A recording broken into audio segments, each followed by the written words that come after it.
আমি আজ আপনাদেরকে মাছের ডিমের ফুলুরি বানিয়ে দেখাবো। এটা অনেকে বড়া নামেও চেনে, তো যে যে নামেই রাখুক না কেন। তো চলুন তাহলে রেসিপিটা দেখে নেওয়া যাক। তার জন্য এখানে আমি নিয়েছি মাছের ডিম। তো ডিমটাকে আমি ভালো করে কেটে ধুয়ে পরিষ্কার করে নিয়েছি। তো এই দেখুন, এবার আমি মাছের ডিমটাকে হাত দিয়ে এরকম ভাবে একটু চটকে নেব। তো এরকম ভাবে চটকানোর পর দেখুন মাছের ডিমটা অনেকটাই পাতলা হয়ে গেছে। এবার আমি এখানে দিয়ে দিব বেসন।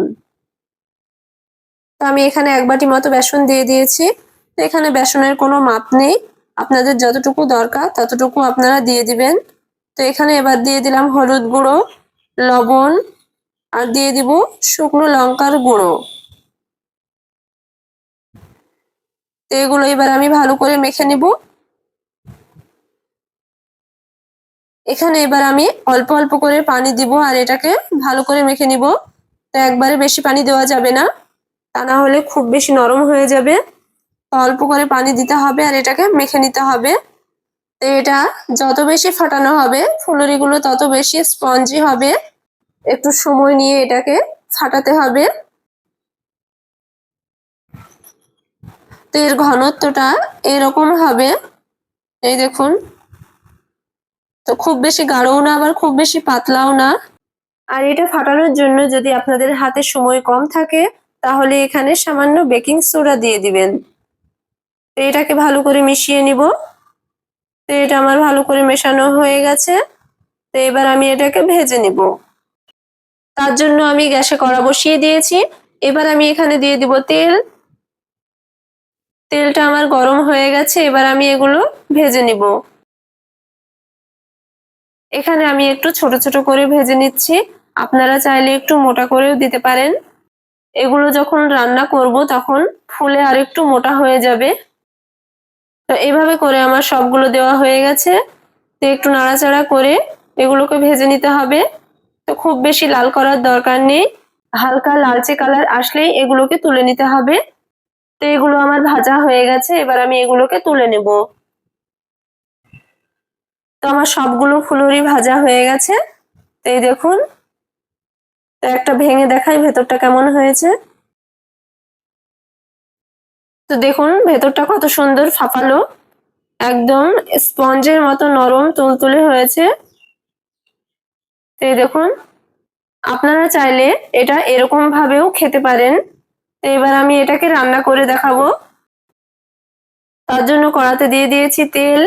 এবার এখানে দিয়ে দিব কাঁচা লঙ্কা আর পেঁয়াজ। এখানে আমি ঝালটা কম দিয়েছি, আপনারা আপনাদের স্বাদ মতো দিয়ে দিবেন। এবার আমি এখানে কিছু মশলা অ্যাড করব। এখানে দিয়ে দিব জিরে আর পেঁয়াজ বাটা। আমি আজ এটা কম মশলা দিয়ে রান্না করব। আপনারা চাইলে এখানে ধনে গুঁড়ো আর অন্যান্য মশলাও দিতে পারেন। এখানে দিয়ে দিলাম হলুদ গুঁড়ো। এটাকে এবার আমি কষে নিব। এখানে সামান্য টমেটো কুচি দিয়ে দিলাম। এগুলো এবার একসঙ্গে ভালো করে কষে নিতে হবে।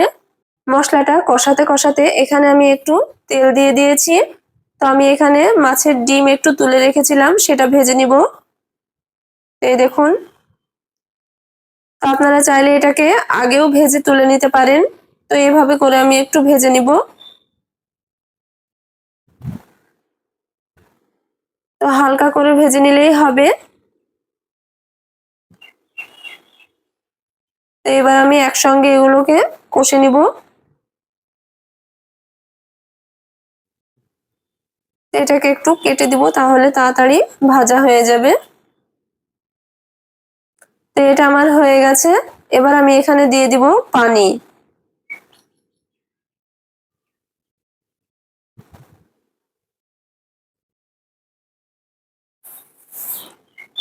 তো এটা আমার ফুটে উঠেছে, এখানে দিয়ে দিলাম স্বাদ মতো লবণ। তো এবার আমি দিয়ে দিব ভেজে রাখা ফুলুরিগুলো।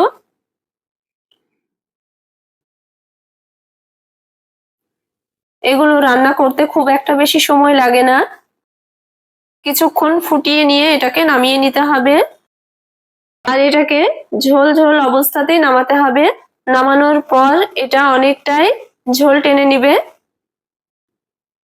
আর এটা সিদ্ধ হওয়ার পর দেখবেন অনেকটাই ফুলে যাবে। তো এই দেখুন এটা আমার রান্না হয়ে গেছে। এবার আমি এখানে দিয়ে দিব 1/2 চামচ মতো গরম মশলার গুঁড়ো।